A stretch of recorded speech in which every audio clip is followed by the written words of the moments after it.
על היכולת שלו במערכת.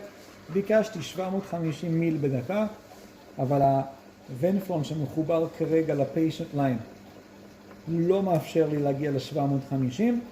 הגעתי ללחץ של 300 מילימטר כספית במערכת.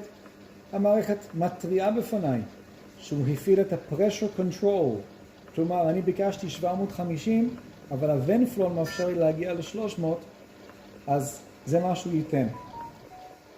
אני יכול בכל רגע נתון לעצור את זה.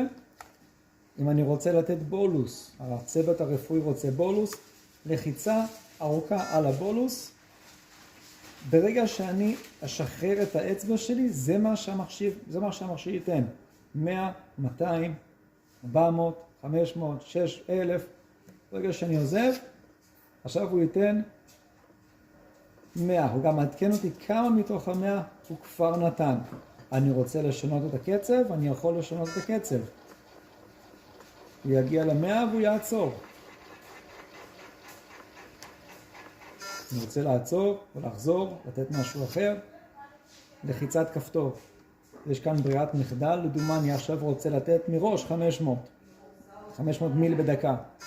הוא אוטומטית מתחיל לעלות לקצב של 500, או כמה שהוא מסוגל לתת בהתאם לוונפלון.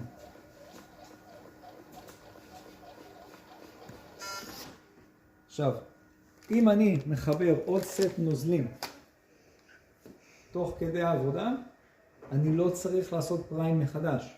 השקית הזאת נגמרת, כל עוד שהבלונית הזאת, כל עוד שהמכל הזה לא יתרוקן לגמרי ממים, אני לא צריך לעשות פריים. פשוט לסגור את הקלאמפ הזה, לחבר סט חדש ולרוץ. אין שום סיבה לעצור את הניתוח או את הפעולה באמצע. אם התעלמתי מהבלונית, הוא גם מטריע, הוא עושה קול של ביפ.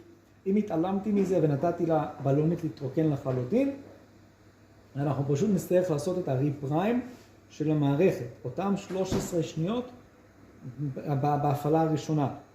הפיישנט ליין יישאר נקי.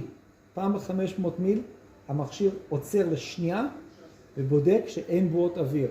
פעם ב-500 מיל הוא עוצר אוטומטית לשנייה אחת, בודק שאין בועות אוויר במערכת וחוזר לעבוד.